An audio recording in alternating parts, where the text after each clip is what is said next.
Nusrat madam for introduce me. At first,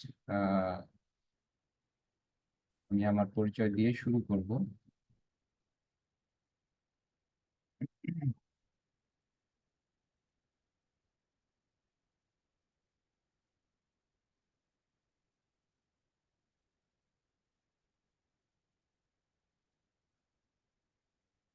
আমার slide কি দেখা যাচ্ছে?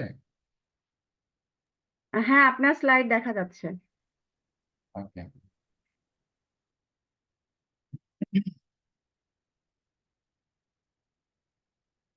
আচ্ছা, প্রথমে আমার পরিচয় দিয়ে নিই। আমি মেহেদি হাসান। আমি মূলত এখানে জেনারেল সায়েন্স ক্লাসটা নিতে চাই, নিব আর কি। তো সবাইকে স্বাগত জানাচ্ছি আমার আজকের সাধারণ বিজ্ঞান ক্লাসে। সাধারণ বিজ্ঞান ক্লাসটা শুরু করার আগে আমি একটু আমাদের পার্টিসিপেন্টসদের একটু অবস্থা জেনে নিতে চাই। অ্যাকচুয়ালি কে কোন ব্যাকগ্রাউন্ডের আসলে। আমরা সবাই যেহেতু বিসিএস এর প্রিপারেশন নিব, সো যদি আমি একটু ব্যাকগ্রাউন্ড গুলো জেনে নিই, তাহলে হচ্ছে আমার ক্লাসটা নিতে সুবিধা হবে আর কি। তো আমি দেখছি আমাদের এখানে প্রায় 15 জন হচ্ছে পার্টিসিপেন্টস আছে। তো আমি একটু রিকোয়েস্ট করব সবাইকে, কার কি ব্যাকগ্রাউন্ড আমি একটু হচ্ছে যে আহ, মানে ইয়েতে মেসেজ দিয়ে দিলে হবে। আমাদের যে চ্যাট বক্স আছে সেখানে একটু মেসেজে দিয়ে দিলে আমি হয়তো একটু দেখে নিতে পারি যে কার কি background. In the meantime আমি হচ্ছে যে আমার ক্লাসটা শুরু করি। আহ, আমাদের ক্লাসটা হচ্ছে যে জেনারেল সায়েন্স। এটা হচ্ছে যে খুবই সহজ একটা সাবজেক্ট আমার কাছে মনে হয় যে একটু কনসেন্ট্রেট দিয়ে পড়াশোনা করলে আমরা হচ্ছে যে এখান থেকে যে মার্কসের যে ডিস্ট্রিবিউশন আমাদের বিসিএস প্রিলিতে 15 মার্কের হচ্ছে যে জেনারেল সায়েন্স থেকে আসে, সাথে রিটেনে কিন্তু 60 মার্কস। সো এখানে একটা হিউজ মার্কস। আর যেহেতু জেনারেল সায়েন্স, সো এখানে যদি সঠিক লেখা যায় তাহলে ইজিলি আমরা এখান থেকে মার্কস ক্যারি করতে পারবো। আমরা অনেক সময় দেখেছি যে কাট মার্ক বিসিএস এপ্রিলিতে হয় কি 105, 100, 110, 120। সো আমরা যদি একটু এখানে হচ্ছে যে লেবার দেই তাহলে অনায়াসে আমরা হচ্ছে যে আহ উম, ইয়েটা 15 মার্ক বা 15-র মধ্যে আমরা 13, 14, 12 ইজিলি আমরা এখান থেকে উঠাতে পারবো। কিন্তু অনেক সময় হয় কি, আমরা যেহেতু এটা মানে সহজ, অনেকে যারা যেমন সায়েন্সের স্টুডেন্ট, যারা সায়েন্সের ব্যাকগ্রাউন্ড আমি দেখতে পাচ্ছি এখানে অনেকেই সায়েন্সের আছে, হিউম্যানিটিজ আছে। Thank you. তো যারা সায়েন্স আছে ওরা মনে করে যে এটা তো পারি। তো পারি বলে দেখা যাচ্ছে যে আমরা পড়াশোনা করি না। তো ঈদে পরীক্ষার আগে হচ্ছে যে আমরা পড়বো বিধায় পড়া হয় না। দেখা যাচ্ছে যে ওই পরীক্ষার আগ মুহূর্তে অনেক চাপ। এদিকে জেনারেল নলেজ, ইন্টারন্যাশনাল, আদার্স যে চাপ, ইংলিশ, এই সব চাপে দেখা যাচ্ছে তখনও আমরা ওটা দেখতে পারি না বা পড়তে পারি না। যার জন্য পরীক্ষার হলে গিয়ে কনফিউজড হয়ে যেতে হয়। তো আমি যেটা আমার রিকোয়েস্ট থাকবে সেটা হচ্ছে যে আমরা সহজ হোক আর কঠিন হোক, আমরা প্রতিদিন একটা নির্দিষ্ট রুটিন করে, আমি আধা ঘন্টা পড়ি বা 20 মিনিট পড়ি, যেটাই হোক আমরা পড়ব। এবং হচ্ছে যে সাথে সাথে আমরা কি পড়বো এটা একটু আমি বলে নিই। সেটা হচ্ছে যে সিলেবাসে যেটা, বিসিএস কিন্তু সিলেবাসের বাইরে কিন্তু পড়বে না। আমাদের সিলেবাস যেটা প্রিলি এবং রিটেন যেটাই হোক, দুইটাতেই কিন্তু সিলেবাসের ভিতরেই কিন্তু আমাদের কোশ্চিন পড়বে। যেহেতু 15 মার্ক, সেহেতু আমাদের দেখা যাচ্ছে যে যতগুলো সিলেবাস 15 মার্কের জন্য কিন্তু সিলেবাস কিন্তু বড়। তো দেখা যাচ্ছে যে এই সিলেবাসের মধ্যে 15টা কোশ্চেন মানে কমন ফেলা বা ইয়ে করার জন্য কিন্তু আপনাকে পড়তে হয়। ঠিক আছে? তো যাই হোক, যারা সায়েন্স ব্যাকগ্রাউন্ড আছেন, আর্টস ব্যাকগ্রাউন্ড আছেন, যেহেতু আমি আপনাদের ক্লাস নিচ্ছি, তো আমি যেটা শুরু করবো একদম জিরো লেভেল থেকে শুরু করবো। যারা সায়েন্স ব্যাকগ্রাউন্ড আছেন ওনাদের কাছে হয়তো বা এটা ফানি মনে হতে পারে যে স্যার থেকে শুরু করতেছে, এটা তো আমাদের জানা। তো জানা হতে পারে, বাট আপনাদের হচ্ছে যে রিভিশনটা হয়ে যাবে। তো যাই হোক, আমি হচ্ছে ক্লাসের শুরুতেই, ক্লাসের মাঝে আমি কিন্তু কোশ্চেন করবো যে আসলে আপনারা কতটুকু বুঝতেছেন বা কতটুকু ইয়ে করতে পারছেন। ঠিক আছে? তো আমরা শুরু করি। আজকে আমি যেটা পড়াবো সেটা হচ্ছে সাধারণ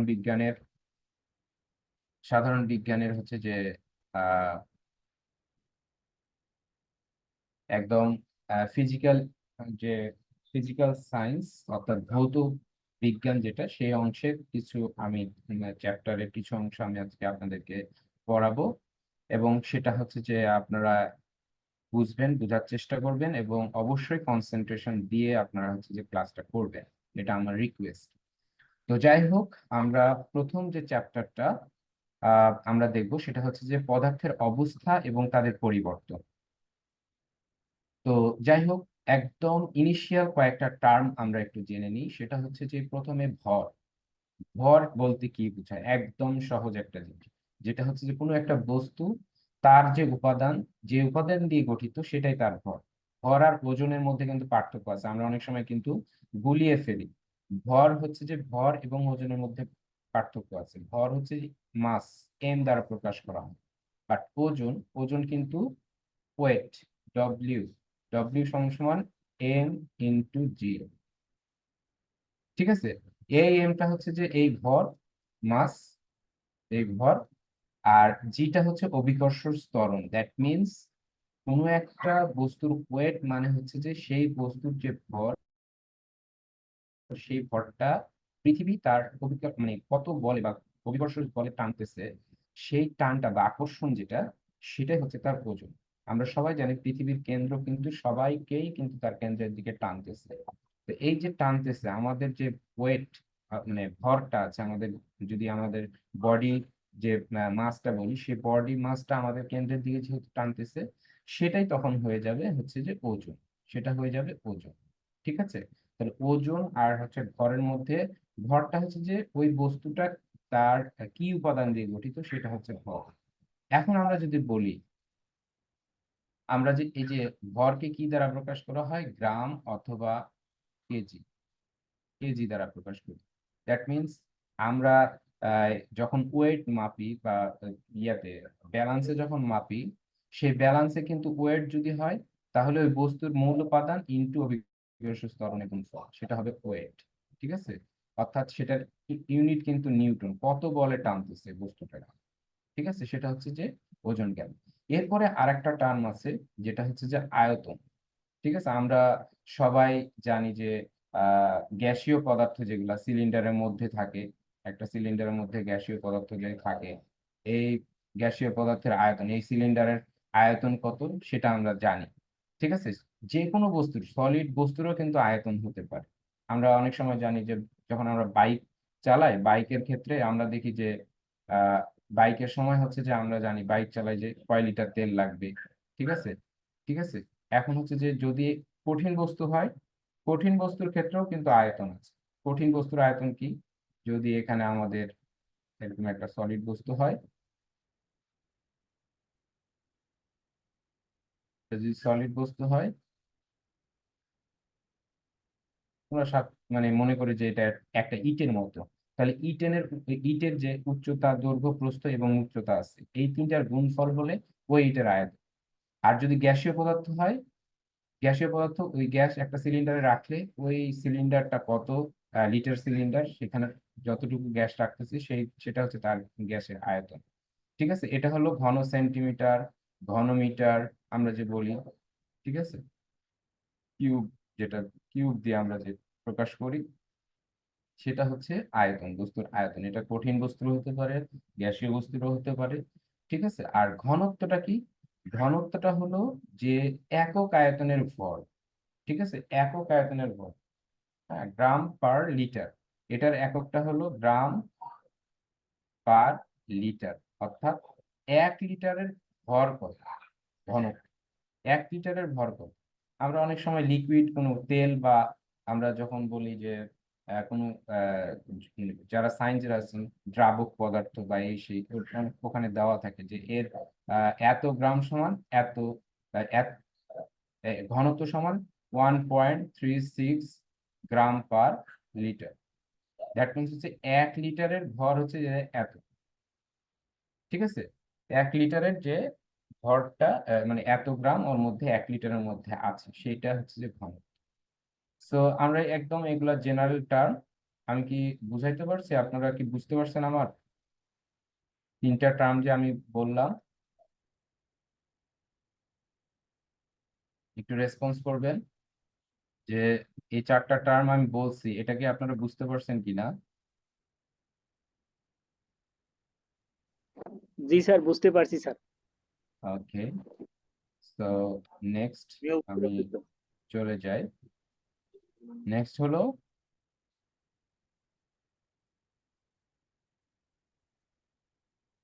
আচ্ছা, এইখানে একটা জিনিস আমি বলি, সেটা হচ্ছে যে পদার্থ এবং শক্তি, যদিও জিনিসটা কিন্তু আপনার হচ্ছে যে খুবই ইরিলেভেন্ট মনে হচ্ছে, কিন্তু আমরা অনেক সময় গুলিয়ে ফেলি। কোন জায়গায় আমি একটু বলতেছি, যে আমরা কোন জায়গায় গুলায় ফেলি এটা।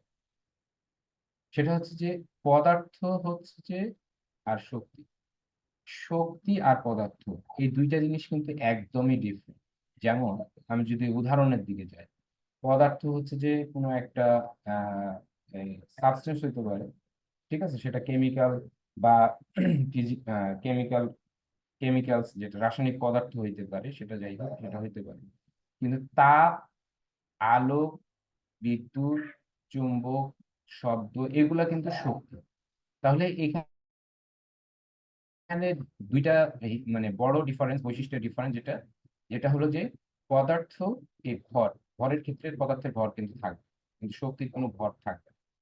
শক্তি কিন্তু ডিফারেন্ট একটা রাশি, ঠিক আছে।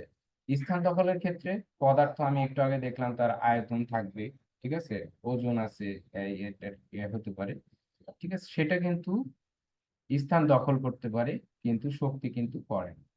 শক্তি সেটা হচ্ছে যে এনার্জি, এনার্জি হচ্ছে শক্তি। আর পদার্থ, পদার্থ থেকে, পদার্থের মধ্যে সেই শক্তিটা সঞ্চিত থাকতে পারে, কারণ অনেক ধরনের মানে যৌগ আছে যার মধ্যে বন্ড আছে, সেই বন্ড গুলা ভাঙলে সেখান থেকে কিন্তু শক্তি উৎপন্ন হয়। আবার আপনার হচ্ছে যে রিয়াকশন যদি হয়, কেমিক্যাল রিয়াকশন হয়, সেই রিয়াকশনের মাধ্যমে কিন্তু সেখানে শক্তি উৎপন্ন হতে পারে, আবার শক্তি সেখানে দেওয়া লাগতে পারে। তো সেক্ষেত্রেও কিন্তু শক্তি উৎপন্ন হয়। এই পদার্থ, যেটা সাবস্টেন্স, আর এখান থেকে এর যে কেমিক্যাল বন্ড আছে, বা আদার্স যে ইলেকট্রনের মধ্যে, তাদের মধ্যে যে বন্ড আছে, সেই বন্ডের কারণে কিন্তু সেখানে শক্তি সঞ্চিত হতে পারে, সেখান থেকে শক্তি নির্গত হতে পারে, ঠিক আছে। এই দুইটা কিন্তু একদমই ডিফারেন্ট একটা টার্ম। আচ্ছা, এরপরে আমি যদি নেক্সটে যাই,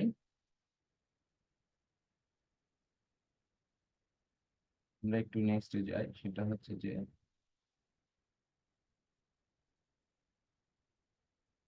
আচ্ছা,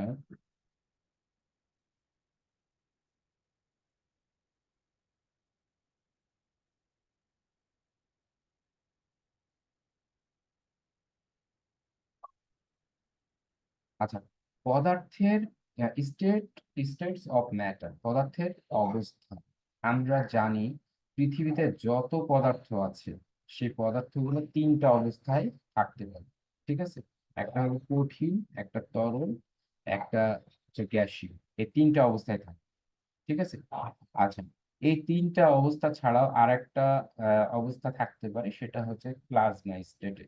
হ্যাঁ, আমি হচ্ছে যে এটা দেখাবো, তার আগে আমি একটু বলে নিই যে আসলে কঠিন পদার্থ কি, তরল পদার্থ কি, গ্যাসীয় পদার্থ কি। হ্যাঁ, আমি যদি এখানে একটু খেয়াল করি, যে এখানে দুইটা ফ্যাক্টর আমি যদি খেয়াল করি, একটা হচ্ছে যে দুইটা অণু, এটা একটা অণু, এটা একটা অণু, এটা একটা অণু, তিনটা অণু যদি আমি কল্পনা করি, আপনারা খেয়াল করেন, তিনটা অণু যদি আমরা কল্পনা করি, এদের কিছুই না, এদের মধ্যে মধ্যবর্তী ডিস্টেন্স, হ্যাঁ, যেটাকে বলে আন্তঃআণবিক ডিস্টেন্স বা দূরত্ব, আর আরেকটা বলে আন্তঃআণবিক আকর্ষণ, ঠিক আছে। এটা খুবই সহজ, যদি এদের আন্তঃআণবিক ডিস্টেন্স বা দূরত্ব যদি কম হয়, ঠিক আছে, আন্তঃআণবিক আকর্ষণ যদি বেশি হয়, তাহলে আন্তঃআণবিক দূরত্বটা কম হবে, ঠিক আছে। তাহলে এরকম যদি হয় যে আন্তঃআণবিক দূরত্ব কম, আর হচ্ছে যে আন্তঃআণবিক দূরত্ব, আন্তঃআণবিক আকর্ষণ যেটা, সেটা বেশি, সেক্ষেত্রে সেটা কঠিন পদার্থ হবে, ঠিক আছে। আন্তঃআণবিক আকর্ষণ এবং আন্তঃআণবিক দূরত্ব, এই দুইটা টার্ম। আন্তঃআণবিক দূরত্ব যত আস্তে আস্তে বাড়া শুরু করবে, আমাদের যে কঠিন স্টেটে, যেটা সলিড স্টেট, এখান থেকে সেটা ডেভিয়েট করা শুরু করবে, ঠিক আছে। আর যদি উল্টা দিকে যায়, যে যদি এটা ডেভিয়েট করে, দেন হচ্ছে যে এদের আন্তঃআণবিক আকর্ষণও কিন্তু কমা শুরু করবে। অর্থাৎ এখানে যদি 5 জন ব্যক্তি যদি এই 5 জন ব্যক্তি যদি একের সাথে আরেকজনের হাত আঁকড়িয়ে ধরে রাখে, তাহলে সেটার যে শক্তি বলে তারা আটকায় ধরতে পারে। যখন এই 2 মিটার 5 মিটার দূরে দূরে থাকবে, তাদের তো মানে আন্তঃআণবিক আকর্ষণ বা তাদের আকর্ষণ বলটা কিন্তু কমে যাবে।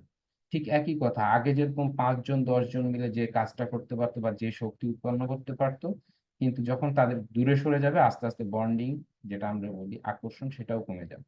তো সে আস্তে আস্তে কি হবে, সেটা গ্যাসীয় দিকে রূপান্তরিত হবে। একই কথা, আমি যদি তরল পদার্থের ক্ষেত্রে বলি, তরল পদার্থের ক্ষেত্রে আমরা কি বলবো, যে আণবিক যে আকর্ষণ বল, অর্থাৎ আমি যদি দুইটা অণু কল্পনা করি, এদের যে আকর্ষণ বলটা, এটা যদি লুজ হয়ে যায় আস্তে আস্তে, অর্থাৎ এরা যদি দূরে সরে যায়, আন্তঃআণবিক দূরত্ব যদি বাড়তে থাকে, তাহলে সেটা তরল পদার্থ কন্ডিশনে থাকবে।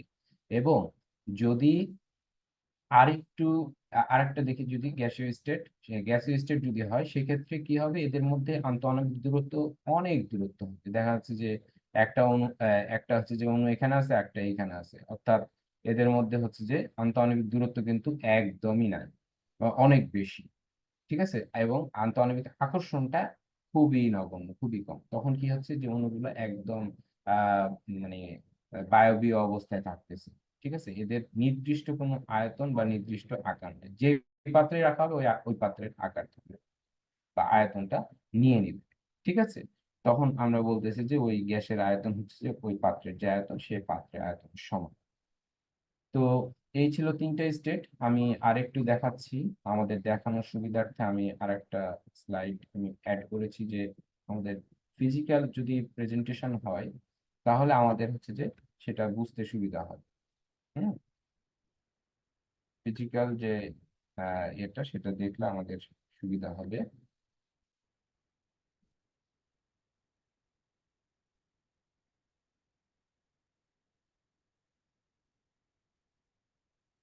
আমি আন্তরিকভাবে দুঃখিত যে মানে আমার স্লাইডটা খুব ইজিলি মুভ করতেছে, আমি জানি না কেন। আচ্ছা, যাই হোক, আমরা যে 3টা স্টেট দেখেছি, সেই 3টা স্টেটের হচ্ছে যে ফিজিক্যাল রিপ্রেজেন্টেশনটা আমি এখানে দেখানোর চেষ্টা করছি।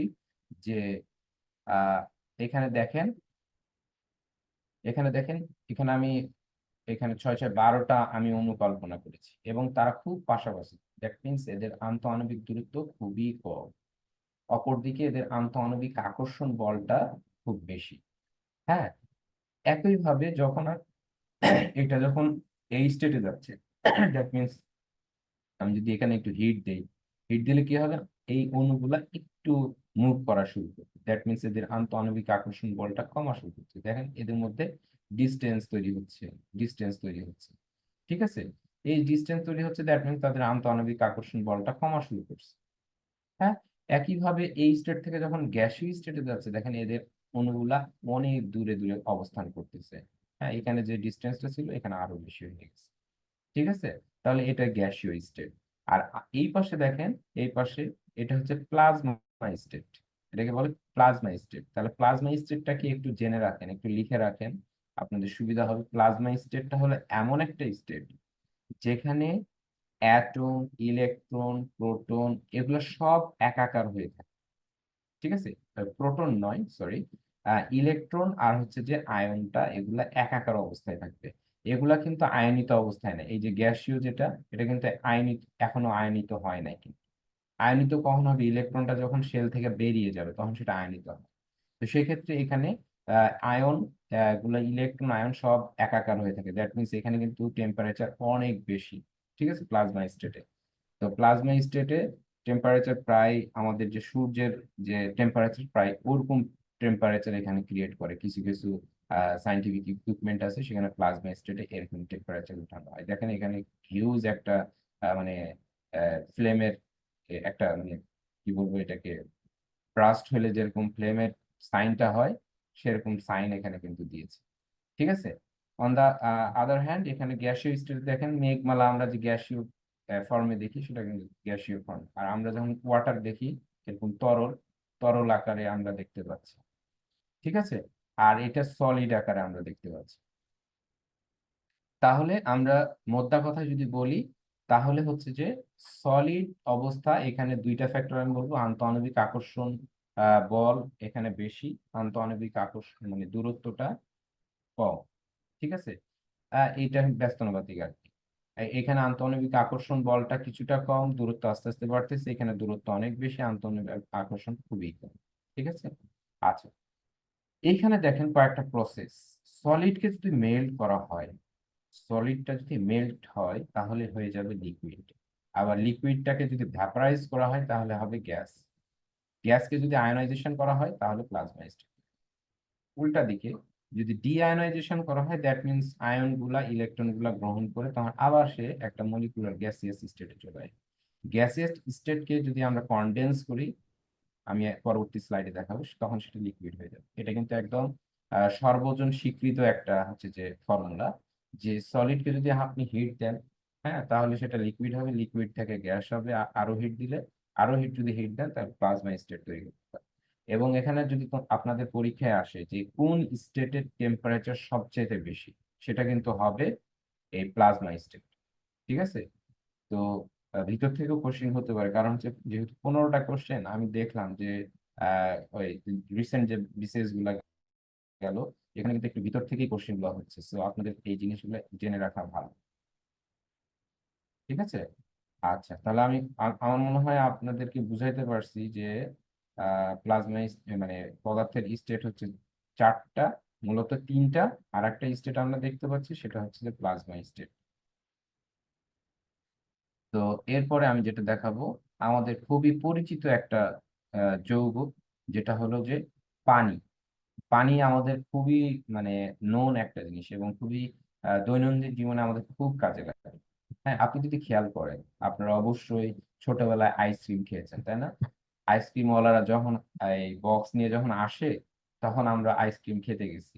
তখন হচ্ছে যে আইসক্রিমটা যেই বক্স থেকে বের করে আপনার হাতে দিয়েছে, সেই আইসক্রিমটা কিন্তু গলা শুরু করছে, তাই না? তা আইসক্রিমটা কি মূলত, সেখানে তো পানি আছে, ঠিক আছে, পানিটাই কিন্তু মূলত গলে। আবার এই পানিটাই সেখানে জমাট বাঁধিয়ে রাখে আর কি। ঠিক আছে।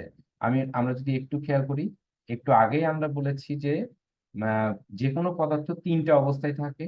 একটা হচ্ছে যে কঠিন, তরল, মানে হচ্ছে গ্যাসীয়। ঠিক আছে। তাহলে পানির ক্ষেত্রে কি হচ্ছে, পানিটা কঠিন অবস্থা যেটা, সেটা হচ্ছে বরফ। এখানে দেখেন কঠিন অবস্থা পানির, সেটা হচ্ছে বরফ। সেটা কি, আমাদের সবার বাড়িতে কি ডিপ ফ্রিজ আছে না?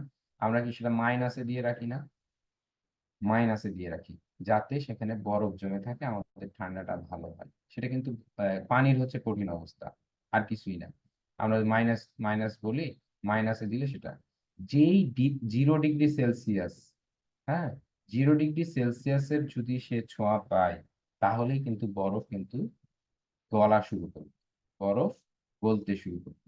কিন্তু 0 ডিগ্রির নিচে, অর্থাৎ -2, 3, -4, -6, -8, হ্যাঁ, এইরকম মাইনাসে যদি হয় তাহলে সেটা কঠিন অবস্থায় থাকে। আর 0 ডিগ্রি পাইলেই সে গলা শুরু, অর্থাৎ পানি তখন কি হবে, তরলের দিকে ধাবিত হবে, তরল হয়ে যাবে 0 ডিগ্রি সেলসিয়াস। ঠিক আছে। এখানে 0 ডিগ্রি সেলসিয়াস আর 32 হচ্ছে ফারেনহাইট। হ্যাঁ, এই ফারেনহাইট হলো টেম্পারেচার পরিমাপের একক, সেলসিয়াসও কিন্তু টেম্পারেচার পরিমাপ বা তাপমাত্রা পরিমাপের একক। তাপ আর তাপমাত্রার মধ্যে কিন্তু পার্থক্য আছে। আমাকে কি একটু বলবেন, তাপ আর তাপমাত্রার মধ্যে মানে পার্থক্যটা কি? একজন আমাকে একটু বলেন তো। আমি একজনকে জিজ্ঞেস করি, সেটা হচ্ছে যে আব্দুল্লাহ আল ফাহিম। আপনি কি শুনতে পাচ্ছেন?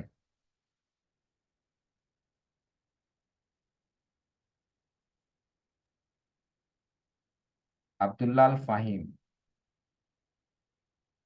জি স্যার। আচ্ছা, আপনার ব্যাকগ্রাউন্ড কি, সায়েন্স না আর্টস না কমার্স? হ্যালো, স্যার বুঝতে পারছি না। আপনি কি শুনতে পাচ্ছেন আমাকে? জি স্যার, শুনতে পাচ্ছি। আমি বলছি যে আপনার ব্যাকগ্রাউন্ড কি, সায়েন্স, আর্টস না commerce? Sir science. Okay. So আপনি যেটা বললাম, যে তাপমাত্রা আর তাপ, এই দুইটার মধ্যে পার্থক্য জানেন কিনা, বা আপনি যদি একটু শেয়ার করেন আমাকে। স্যার তাপ হচ্ছে এক প্রকার শক্তি যা আমাদের ঠান্ডা গরম এগুলো অনুভূতি যোগায় এবং তাপমাত্রা হচ্ছে ওই তাপের বহিঃপ্রকাশ। বহিঃপ্রকাশ, ইয়েস।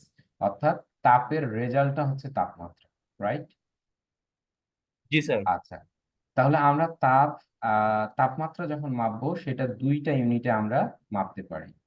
সেটা হচ্ছে যে ডিগ্রি সেলসিয়াস, ফারেনহাইট, আমরা দুই ইউনিটেই আমরা মাপতে পারি। সেটাই এখানে দেওয়া আছে যে 0 ডিগ্রি সেলসিয়াস, দ্যাট মিনস হচ্ছে যে সেখানে 32 ফারেনহাইট। হ্যাঁ, এখানে কেলভিনও আছে কিন্তু, যেটা হলে কেলভিন কে দ্বারা প্রকাশ করা হয়। কেলভিন কে, কে দ্বারা প্রকাশ করা হয়, ঠিক আছে?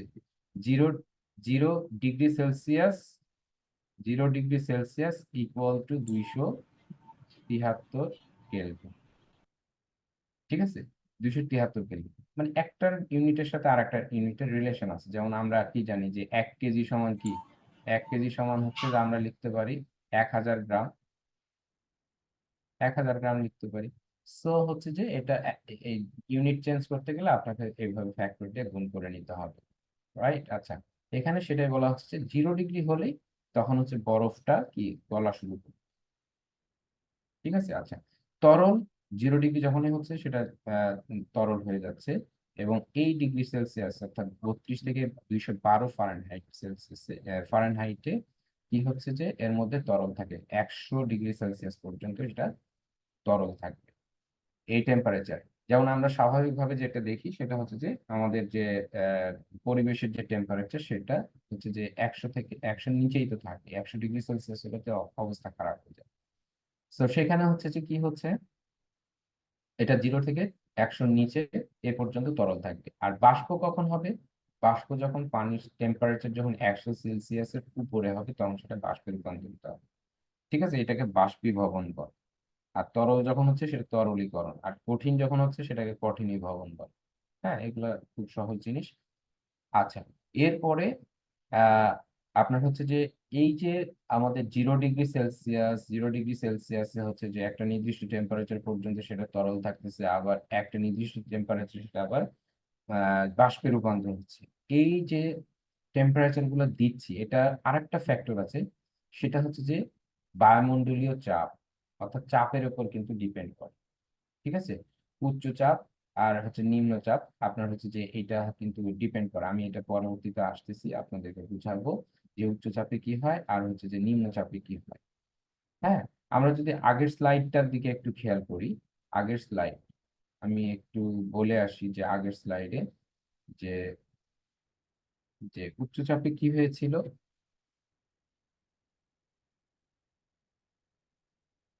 এখানে দেখেন, এখানে হচ্ছে যে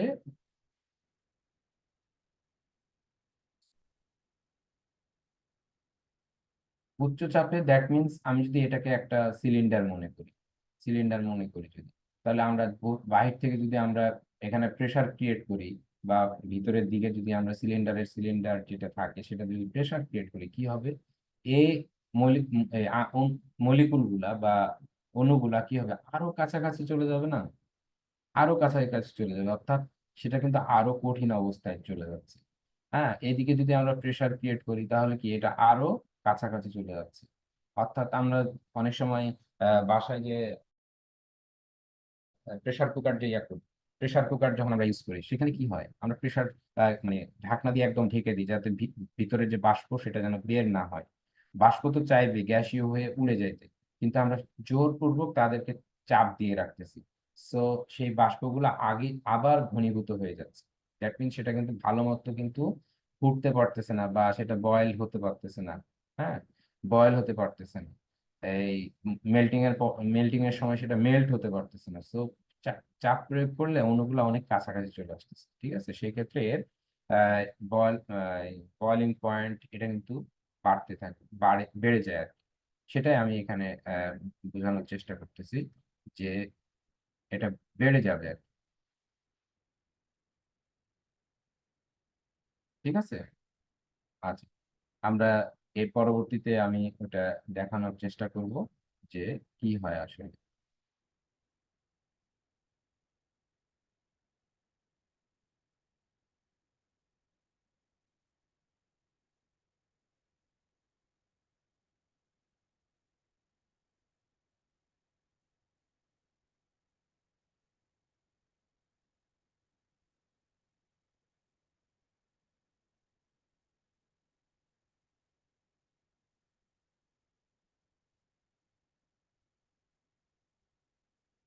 ওকে, এরপরে আমরা যে এই যে তিনটা জিনিস আমরা দেখব এখন, গলনাঙ্ক, স্ফুটনাঙ্ক আর হচ্ছে ঊর্ধ্বপাতন। আর গলনাঙ্ক স্ফুটনাঙ্ক যেটা আমি আগে বলছিলাম যে গলনাঙ্ক স্ফুটনাঙ্ক, এটা আমরা একটু দেখবো। হ্যাঁ, যে গলনাঙ্কটা কি, একদম সহজ ভাষায় যদি বলি যে একটা আহ পদার্থ যে টেম্পারেচারে সেটা গলা শুরু করে, কিন্তু এখানে যেহেতু চাপের একটা ফ্যাক্টর আছে, আপনাকে চাপটা কিন্তু ফিক্স রাখতে হয়। ঠিক আছে, তাহলে আমরা যদি স্বাভাবিক যদি চাপের কথা বলি, স্বাভাবিক চাপ যদি হয়,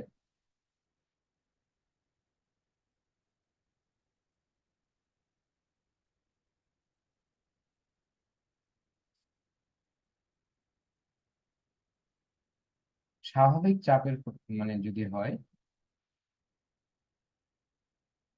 হ্যাঁ, বায়ুমণ্ডলের চাপ যেটা আছে সেই চাপ যদি থাকে, তাহলে বরফের গলনাঙ্ক আমরা বলতেছি 0°C। অন্য যদি হয়, সেটা হচ্ছে যে মানে যদি অন্য সলিড ম্যাটেরিয়াল যেমন সোডিয়াম ক্লোরাইডের প্রায় 814°C সেটা গলা শুরু করে। হ্যাঁ, এবং এক একটা সাবস্টেন্সের, কঠিন পদার্থের, সেটা একটা নির্দিষ্ট যদি বায়ুমণ্ডলের চাপ থাকে, তাহলে সেই বায়ুমণ্ডলের চাপে সে কিন্তু মানে একটা নির্দিষ্ট টেম্পারেচারে গিয়ে সে গলা শুরু করে, সেটাই হচ্ছে তার গলনাঙ্ক, একদম বাংলা ভাষায় যেটা। তা আমরা যেহেতু পানির সাথে খুব পরিচিত বা বরফের সাথে খুব পরিচিত, সেহেতু আমরা কি বলতেছি, বরফের উদাহরণটা দিচ্ছি। বরফটা 0°C সে গলা শুরু করে, এই জন্য বরফের যে গলনাঙ্ক সেটা হচ্ছে 0°C বলা হয়, 0°C। ঠিক আছে, আমি যেটা বললাম সোডিয়াম ক্লোরাইডের, সেটা হচ্ছে যে 814°C সোডিয়াম ক্লোরাইড গলা শুরু। ঠিক আছে, এই গলা সেই গলা না। আমরা যখন সোডিয়াম ক্লোরাইড আমরা পানিতে দিচ্ছি, সেখানে কিন্তু আমরা বলছি গলে যাচ্ছে, দ্যাট মিনস এটা কিন্তু ওইটা না। হ্যাঁ, ওটা কিন্তু আলাদা জিনিস। সোডিয়াম ক্লোরাইড গলে হচ্ছে যে এত °C। ঠিক আছে, এই জন্য তার গলনাঙ্ক হচ্ছে এটা। আচ্ছা, আর স্ফুটনাঙ্কটা কি? তরল পদার্থের ক্ষেত্রে, তরল পদার্থের ক্ষেত্রে সেটা কি হচ্ছে যে একটা নির্দিষ্ট টেম্পারেচারে সেটা কি হবে, ফুটতে থাকবে। হ্যাঁ, আমরা যদি পানির কথা চিন্তা করি, তাহলে সেটা কিন্তু একটা নির্দিষ্ট টেম্পারেচারে, অর্থাৎ 100°C পানি কিন্তু ফুটতে থাকে। হ্যাঁ, আমরা যদি বাসায় বাড়িতে গরম করতে থাকি পানিটা, 100°C সে কিন্তু ফুটতে থাকবে। এখন আপনাদের কোশ্চিন হইতে পারে যে স্যার, আমরা তো মানে 60° বা 40°তেও কিন্তু পানি বাষ্পীভূত হয়। ঠিক আছে, সেটা হতে পারে, কিন্তু এটা ডিপেন্ড করবে হচ্ছে যে যখন একটা পাতিলের মধ্যে যদি পানি যখন থাকবে, উপরের যে টেম্পারেচার মানে মলিকুল গুলা, ঠিক আছে, সে কি করবে, নিচের যে মলিকুল গুলা থাকবে পানির তলায়, সেই মলিকুল গুলা হিটটা গেইন করে কিন্তু সে উপরের দিকে চলে আসে। ঠিক আছে, কোনো কারণে সে টেম্পারেচার যখনই সে 100°তে মানে সে স্পর্শ করবে, এখানে তো কোটি কোটি মলিকুল আছে, যে মলিকুলটায় 100°C মানে ইয়া করবে, গেইন করবে, সে তখনই কিন্তু বাষ্পীভূত হয়ে যাবে। হ্যাঁ, আমাদের মাথায় এরকম যেন না আসে যে আমার 100° হলে এই পাতিলের পুরাটাই কিন্তু চলে যাবে, এমন কিনা। ঠিক আছে, স্ফুটনাঙ্ক হচ্ছে যে ওই 100° যে মলিকুলটাই রিচ করতে পারবে, সেই কিন্তু হচ্ছে যে গলা ফুটতে থাকবে আর কি। এটা হলো বিষয়। আচ্ছা, স্ফুটনাঙ্কের উপর চাপের প্রভাব, আমি একটু আগে যেটা বলছিলাম যে চাপের প্রভাব আমাদের খুব পরিচিত দুইটা জিনিস, একটা হচ্ছে যে এটা আমাদের বইয়েও পড়েছেন বা আমরা পড়েছি। একটা হলো পাহাড়ের উপরে রান্না করা, আর প্রেসার কুকারে রান্না করা। আমি প্রেসার কুকারের যে ইনসিডেন্সটা সেটা বলে দিয়েছি অলরেডি, যে প্রেসার কুকারে আমরা কি করছি, ওখানে প্রেসারটা প্রয়োগ করতেছি। প্রেসার প্রয়োগ করছি কিভাবে, সেখানে আমরা ঢাকনা দিয়ে একদম সিল করে দিচ্ছি, যাতে ভিতরের যে গ্যাসিয়াস যে মলিকুল গুলা সেগুলা বের হতে না পারে। ওই গ্যাসিয়াস মলিকুল গুলাই কিন্তু ভিতরে প্রেসার ক্রিয়েট করতেছে। ওই প্রেসারে কি হচ্ছে, সে কিন্তু 100°তে যখনই যাচ্ছে, সে 100°র যে মলিকুল গুলা সেগুলো কিন্তু বাষ্পীভূত হয়ে যাচ্ছে, হয়ে কিন্তু সে চলে যাওয়ার কথা, কিন্তু যেহেতু আটকা পড়তেছে, তখন কি হয়ে যাচ্ছে, সেই বাষ্পগুলা আবার আহ হচ্ছে ঘনীভূত হয়ে যাচ্ছে, হওয়ার পর সে পানি তৈরি করতেছে। আলটিমেটলি প্রায় 120°C পর্যন্ত তার স্ফুটনাঙ্ক যে মানটা 100 থেকে 120-এ চলে যায়। অপরদিকে আমরা যদি পাহাড়ের রান্নার কথা বলি, সেখানে রান্না করা কষ্টকর হয়ে যায়। আমরা তো রান্নার সময় পানিটাই তো মূলত ইউজ করি, তাই না? আমরা পানিটা ইউজ করি, তো পানিটার টেম্পারেচারটা কিন্তু স্ফুটনাঙ্কটা কিন্তু খুব গুরুত্বপূর্ণ। আমাদের যে খাবার দাবার সিদ্ধ হচ্ছে, সেগুলো কিন্তু এই 100°C-এর নিচেই অর্থাৎ পানির হিটটা অ্যাবজর্ব করতেছে, সেই পানির হিটটাই কিন্তু আমাদের অন্যান্য খাবার যেগুলো আছে, শাকসবজি বলেন, মাছ বলেন, মাংস বলেন, সেটা কিন্তু সিদ্ধ করে। তাহলে সেই পানিটাই হচ্ছে মেইন জিনিস। এখন পাহাড়ের উপরে যেটা দেখা যায় সেখানে হচ্ছে যে প্রেসারটা অনেক হালকা হয়ে যায়। হ্যাঁ, আমাদের বায়ুমণ্ডলে স্বাভাবিক যে মানে সারফেসের যে প্রেসারটা, হ্যাঁ সারফেসের যে প্রেসারটা পাহাড়ের উপরে দেখা যাচ্ছে সেই প্রেসারটা লো হয়ে যায়। এই প্রেসার লো হয়ে গেলে পানির যে বয়েলিং পয়েন্ট, সেই বয়েলিং পয়েন্টটা তখন কমে যায়। পানির যে বয়েলিং পয়েন্টটা সেটা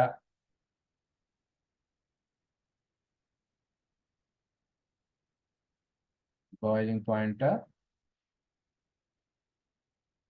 95 ডিগ্রি সেলসিয়াসে চলে আসে। হ্যাঁ, তাহলে 100-তে রিচ করতেছেন। এখন যখনই 95 হয়ে যাচ্ছে, সেই পানিটা তো কি হয়েছে, বাষ্পীভূত হয়ে যাবে।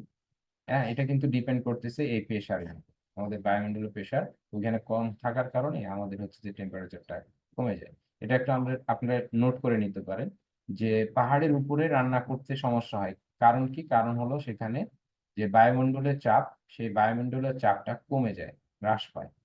হ্যাঁ, আর প্রেসার কুকারে আমরা ইজিলি রান্না করতে পারি। কারণ কি? এখানে প্রেসার যেটা, প্রেসার কুকারের প্রেসারটা রাইজ হয়, যার জন্য আমাদের যে ইয়ার কি বলে, পানির যে বয়েলিং পয়েন্টটা, এটা আপনার রাইজ করে কত হয়, 120 পর্যন্ত কিন্তু হয়। দ্যাট মিনস সেখানে পানিটা অনেক সময় ধরে থাকে, শুকায় না সহজে। সেই পানিটাই তখন হচ্ছে যে আমাদের খাবারগুলোকে ইজিলি সেদ্ধ করতে সাহায্য করে।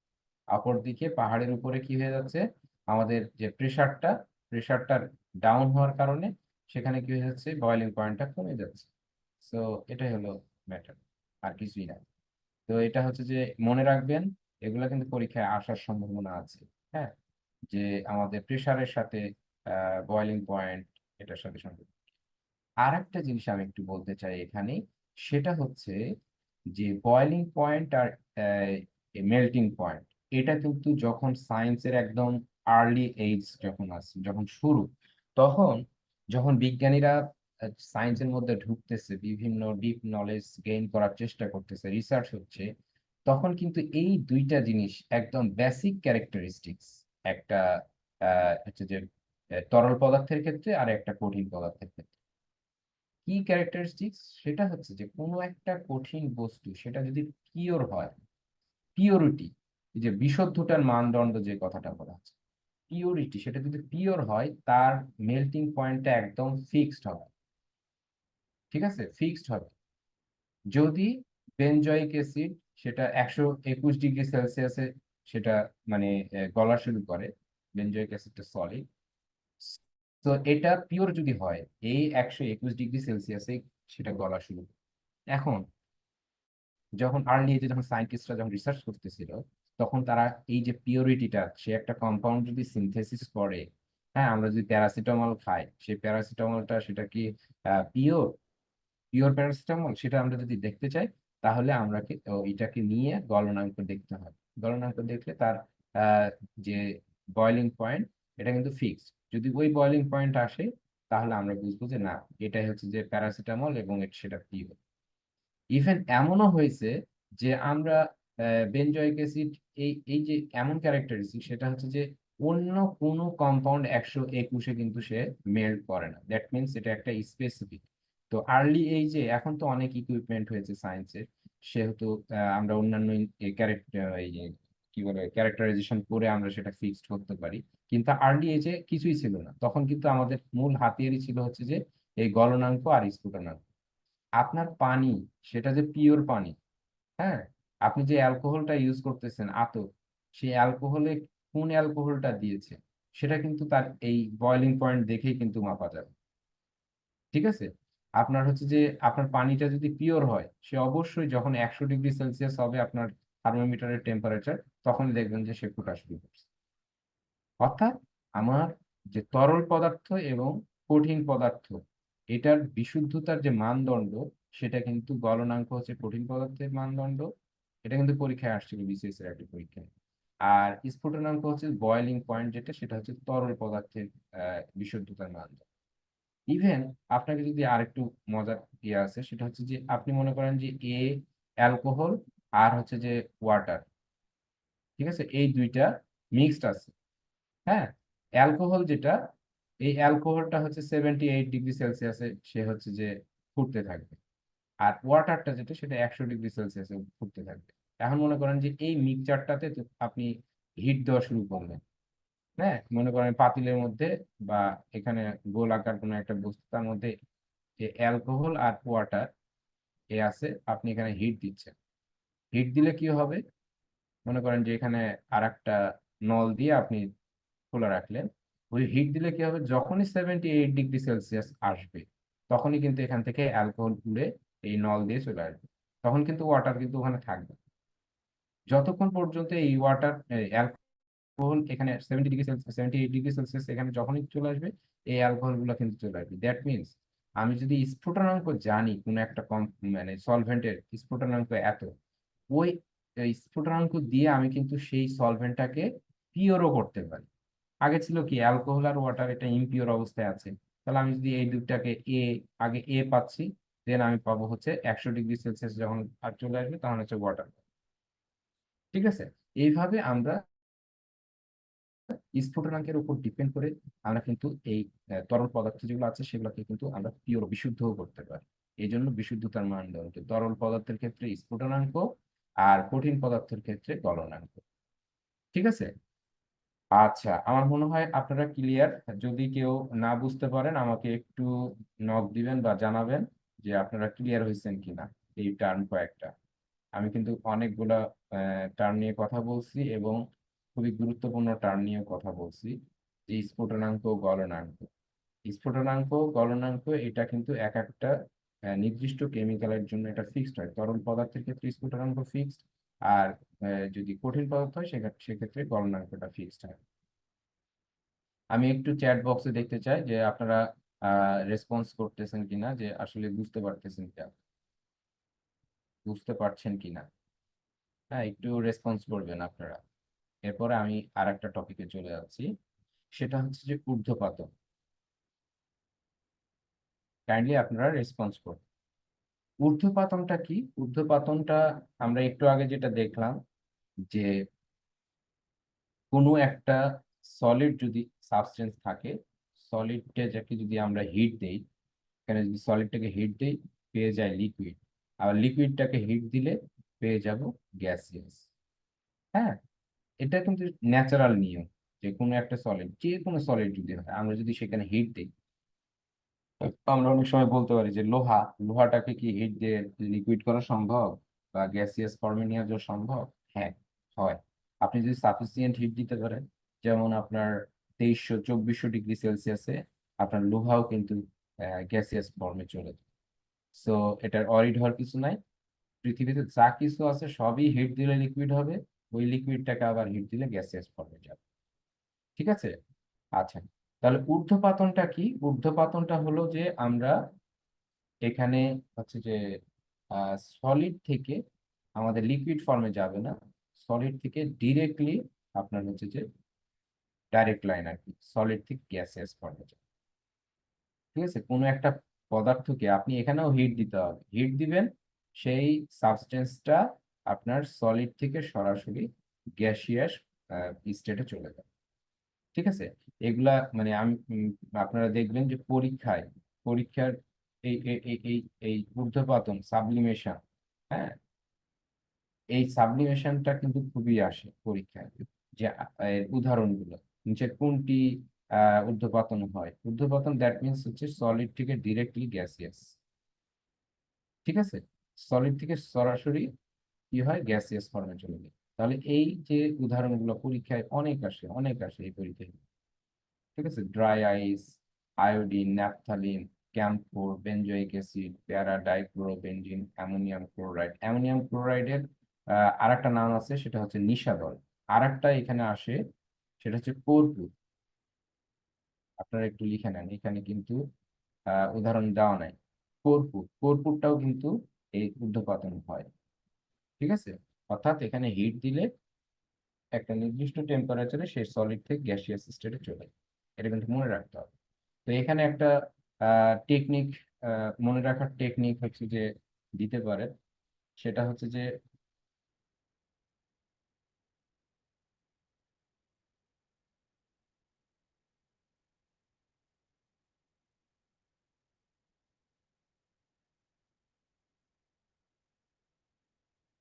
সাবেক আয়না। ঠিক আছে, এখানে কি ফুতে হচ্ছে যে ফেরোসিন এফ, এফ দিয়ে ফ দিয়ে ফেরোসিন। হ্যাঁ, প তে হচ্ছে যে আপনার প্যারা ডাইক্লোরোবেনজিন। হ্যাঁ, তারপর র তে হচ্ছে যে কি যেন আছে, আহ তারপর সাথে আসে হচ্ছে যে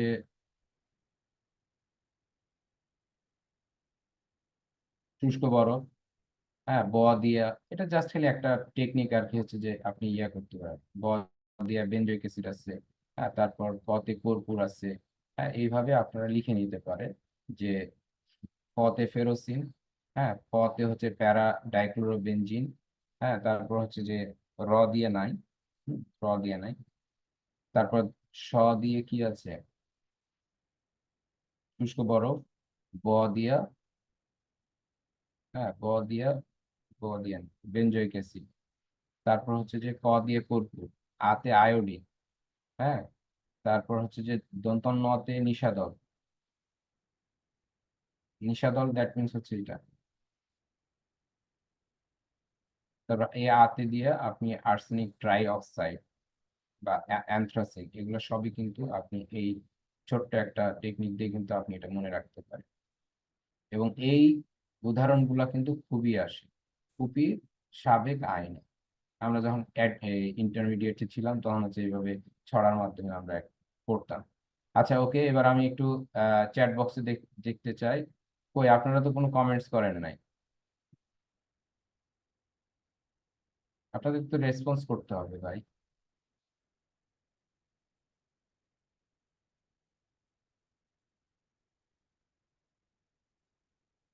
আপনারা কি বুঝতে পারছেন আমি যে পড়াগুলো পড়াইলাম? আপনারা একটু রেসপন্স করেন। না বুঝতে পারলে বলেন, আমি বুঝাই দিই। চ্যাট বক্সে কোনো কমেন্টস পাই নাই। সো আপনারা মনে হয় আমি আমি হয়তো বা আপনাদেরকে বুঝাইতে পারি। ওকে, তরঙ্গ রয়, উনি বুঝতে পারছেন, ধন্যবাদ আপনাকে। আচ্ছা, আপনারা অন্যরা যারা আছেন প্লিজ আপনারা কমেন্টস করবেন আপনারা বুঝতে পারছেন কিনা। ওকে, নাও আমরা চলে যাই নেক্সট স্লাইডে।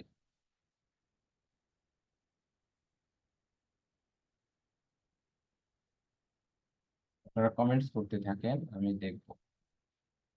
আর আপনাদের কোনো যদি জানার কোশ্চেন থাকে সেটাও আপনারা চ্যাট বক্সে দিতে পারেন, সমস্যা নেই। ওকে, নাও আমরা লেটস গো নেক্সট স্লাইড।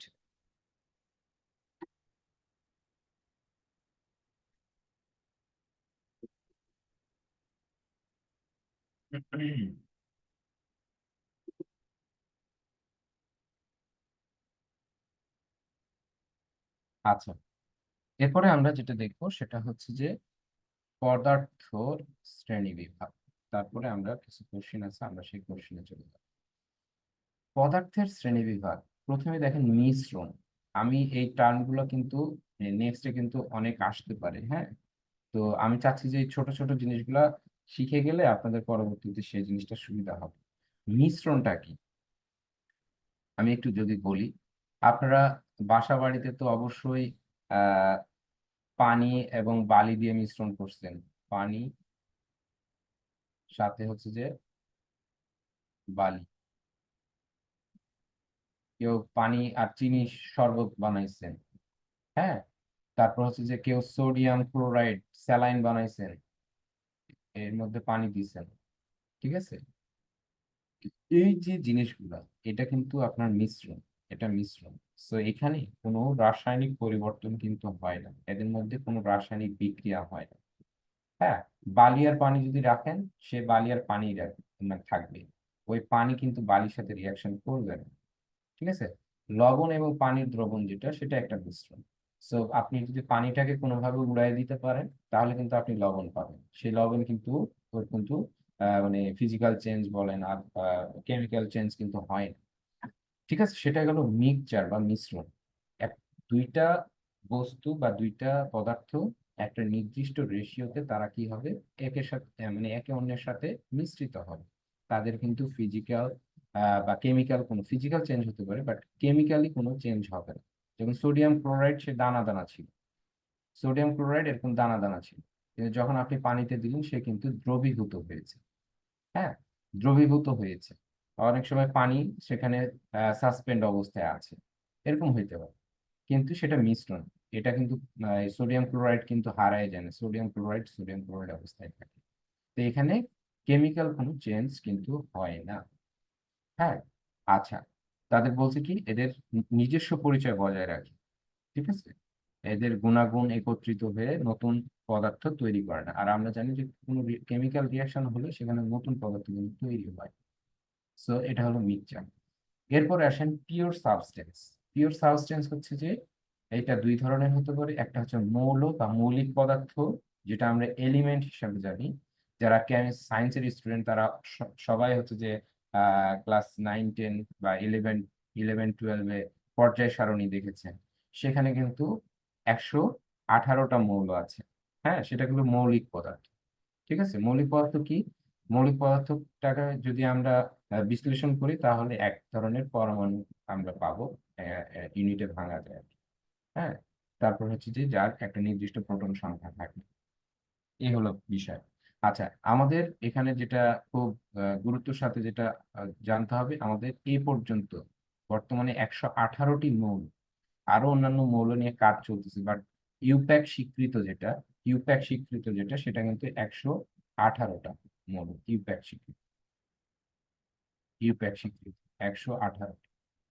এর মধ্যে 98টা হচ্ছে কি ন্যাচারালি পাওয়া যায়, আর 20টা আমাদের হচ্ছে যে কৃত্রিম উপায়ে মানে সেটা তৈরি করা হয়েছে।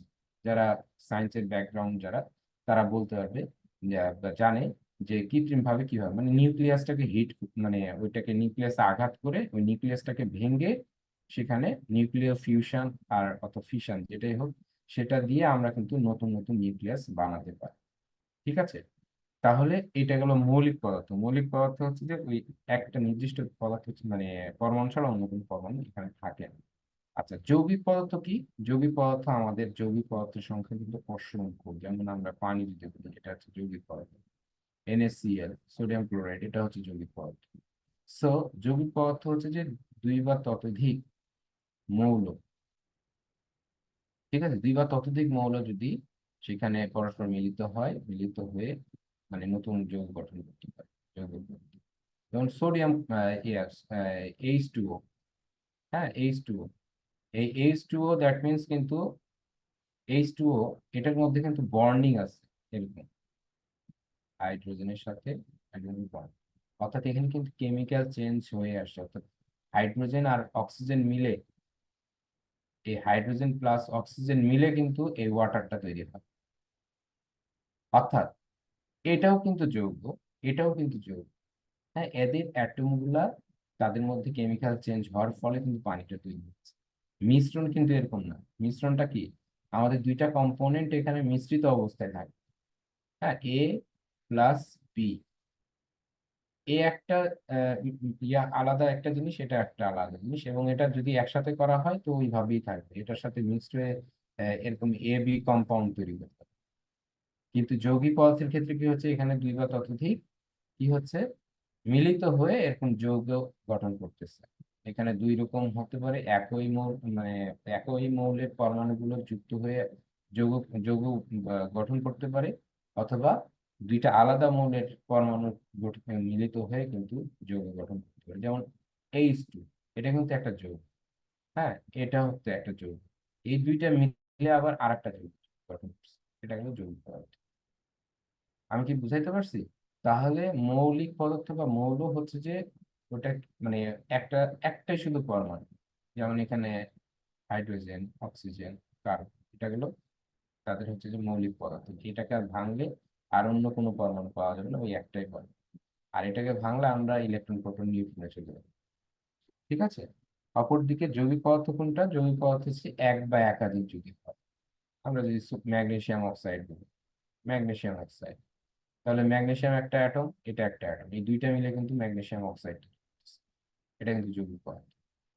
ঠিক আছে, এখানে দেখানো হচ্ছে সোডিয়াম ক্লোরাইড, এখানে সোডিয়াম ক্লোরাইডের মধ্যে সোডিয়াম আর ক্লোরাইড মৌলের সমন্বয়ে গঠিত হচ্ছে। এটা একটা সাধারণ আমাদের খাবার লবণ হিসেবে ইউজ করা হয়। ম্যাগনেসিয়াম ক্লোরাইড হতে পারে, এটাও একটা যৌগিক পদার্থ। ঠিক আছে, এই গেল পদার্থের শ্রেণী বিভাগ। এরপরে একটু আমি আমার ক্লাস প্রায় শেষ, আমি একটু আপনাদের রেসপন্স দেখবো। বুঝতে আহ, জি স্যার, সমস্যা নাই, বুঝতে পেরেছি, বুঝা বুঝতে পেরেছি, ওকে, থ্যাংক ইউ।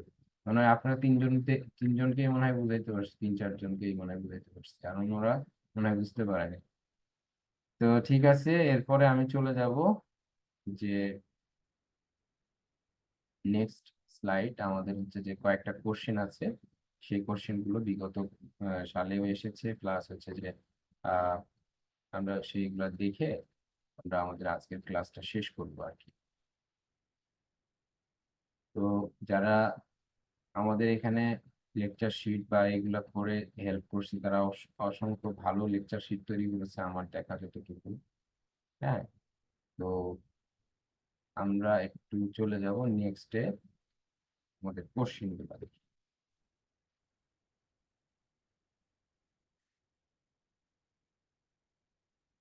দেখেন 40তম বিসিএস এ এসেছে, কোন কঠিন পদার্থ বিশুদ্ধ, বা কোন কঠিন পদার্থ সেটা বিশুদ্ধ নাকি অবিশুদ্ধ না ভেজাল, তা কিসের মাধ্যমে নির্ণয় করা যায়।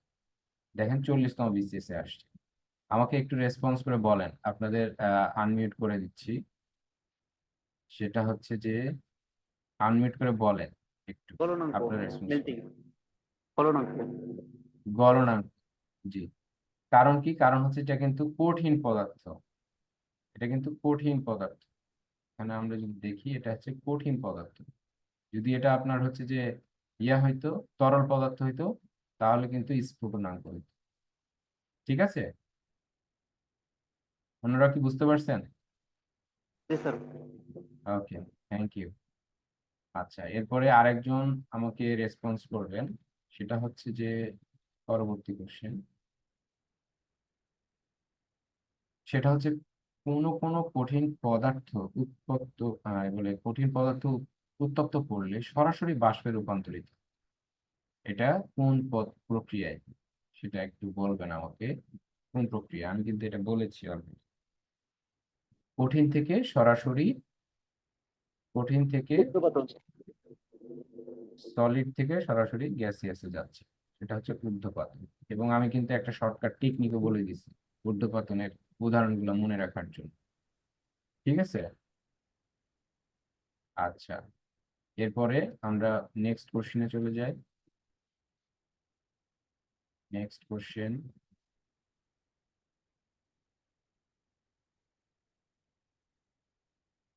কোন পদার্থ প্রকৃতিতে কঠিন, তরল ও বায়বীয় এই 3 অবস্থাতেই পাওয়া যায়। দেখেন তো, লবণ, পারদ, পানি। কর্পূর, পানি। পানি, ঠিক আছে, এখানে কিন্তু এটা টেকনিক্যাল কোশ্চেন কিন্তু মানে লবণ যদি হতো, লবণ তো আমরা হচ্ছে যে কি মানে দুইটা স্টেটে পাই, কঠিন অবস্থায় পাই, তরল অবস্থায় পাই, বায়বীয় কিন্তু হয় না। হয় না কেন, কারণ হচ্ছে যে এর যে স্ফুটনাঙ্ক গলনাঙ্ক যেটা, সেটা তো 814, আর স্ফুটনাঙ্ক প্রায় 1414°C।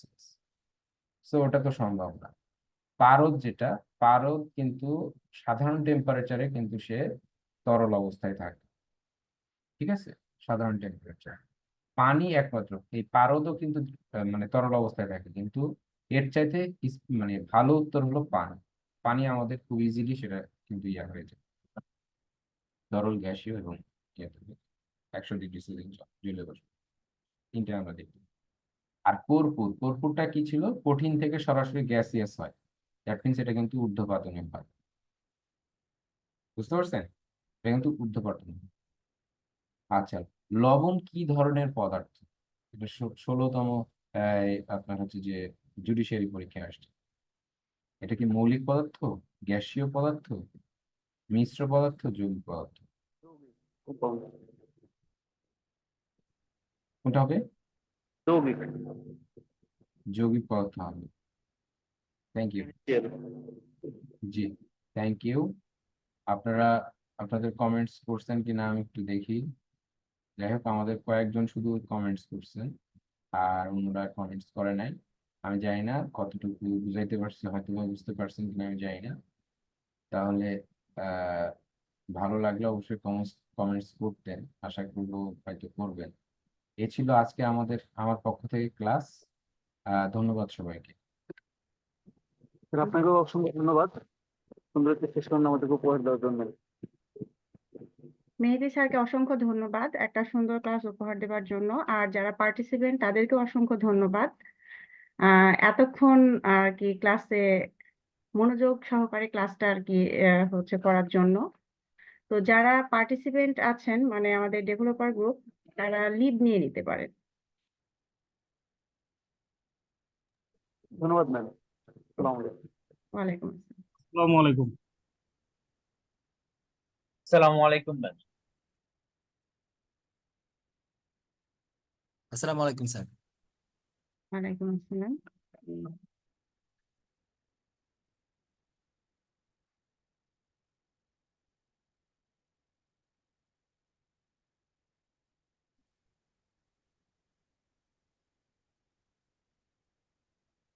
আরো কয়েকজন আছেন যদি লিভ দিতে চান, হচ্ছে তরঙ্গ রয় প্লাস আসুস গেস্ট, আপনারা দুজন প্লিজ লিভ নিয়ে নেন। শুনতে পাচ্ছেন কি আপনারা? হ্যাঁ হ্যাঁ, আর একজন আছেন।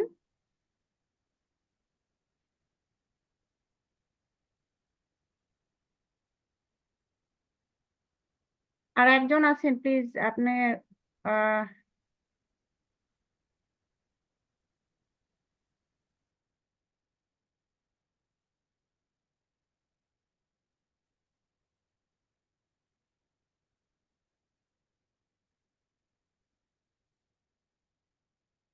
আচ্ছা ঠিক আছে। আচ্ছা, এখানে আসুস গেস্ট আসুস আছেন, উনি কে? আপনি কি হচ্ছে টিচারদের মধ্যে হয়তো বা কেউ না। আপনি তাহলে লিভ নিয়ে নিতে পারেন। আপনি কি শুনতে পাচ্ছেন আমার কথা? আচ্ছা, আমরা এই সেশনটা করে দিই, এর পরে আবার। আচ্ছা ঠিক আছে, সমস্যা নাই। ইউনুস স্যার, আপনি কি কোনো কমেন্টস করতে চান? না, আমি কোনো কমেন্টস করতে চাই না, কমেন্টস শুনতে চাই। না, আপনাকে তো অবশ্যই করতে হবে। আমি সকল আপনি স্যারের ক্লাস আজকে কেমন লাগলো যদি একটু বলতেন। মানে এটা আসলে আপনার অপশনাল, যদিও এখানে হচ্ছে বাধ্যতামূলক না, তবুও আপনি আছেন যেহেতু সেহেতু শুনতে চাচ্ছি। স্যারের ওভারঅল ক্লাস আমার কাছে ভালোই লেগেছে। ঠিক আছে, তাহলে কি আজকে আমরা এখানে শেষ করে দিব? আমি ওই, হ্যাঁ, মিস্টার তুমি করো, কমেন্টস করো। কমেন্টস, আচ্ছা ঠিক আছে, আমি একটু রেকর্ডটা বন্ধ করি।